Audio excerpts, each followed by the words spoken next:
All right, Jesse, we're in Los Angeles for a WrestleMania 2 with a stacked commentary crew. Jesse Ventura, Lord Alfred Hayes, and Elvira.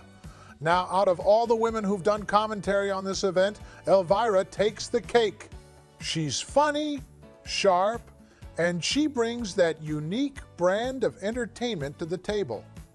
I mean, she's not your typical wrestling personality. She's the mistress of the dark, a horror movie queen, a character, and she's not trying to be someone she's not. She's just Elvira. She's fabulous. Speaking of characters, what the hell do I have on my head? It looks like some kind of beret, but adorned with these dangling gold earrings. Bangs of gold earrings, basically. It's quite the headpiece for someone carrying the broadcast in LA, with me as the color commentator, along with Lord Alfred and Elvira. I can't really play up my heel mannerisms as much. And the ring announcer here is staggering Lee Marshall, who you might know from the late 90s WCW and the 8W. He's also ALA radio personality and was even the voice of Tony the Tiger in those Frosted Flakes commercials. Animal, they're great! Oh, I better get that adjusted. All right, the first match in LA is Ricky Steamboat versus Hercules Hernandez. Now, before we get into this, Bret Hart mentioned in his book that he was supposed to have a singles match here with Ricky the Dragon Steamboat. About a month before the event, they pulled him out of the Steamboat match and put him in the Battle Royal. Steamboat walked up to Bret at the taping and said, "Let's go show them what they're missing at WrestleMania." They went out and had what Bret calls a milestone match of his career. It's one of those big what-ifs in WrestleMania history. It could have been one of the greatest WrestleMania matches ever, right up there with the Steamboat versus Savage match that we'll see later. Hercules is billed from Tampa, Florida. I was thinking, shouldn't he be billed from ancient Greece? So Hernandez and Steamboat wrestle. Hercules goes nuts right away, like he's Bruiser Brody, absolutely killing Steamboat. Hercules is looking more and more like the berserker who was a takeoff on Brody. He's dressed like the guy, same hair, but he'll go in a much different direction soon. He'll go to ancient Greece. The audio in LA is totally different, and Ventura sounds muffled to me.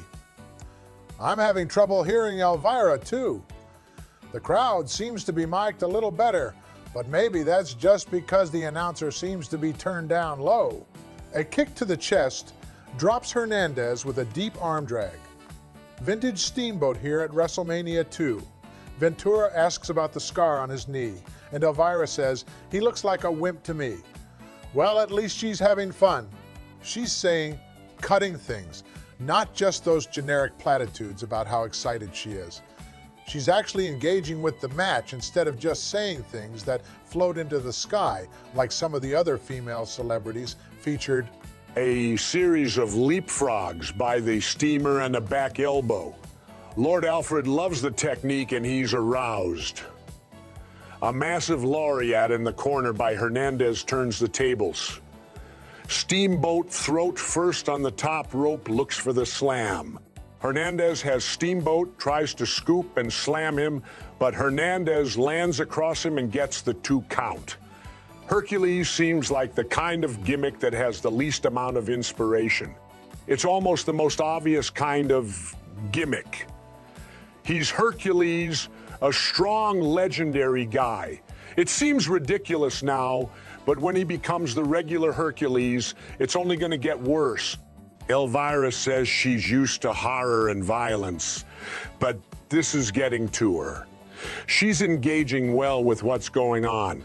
That's because this match sucked. Starts off with a knife off the ropes, classic Steamboat. He's engaging in some standard catch. As catch, can wrestling with chops and a headlock, squeezing on Bourne's ear.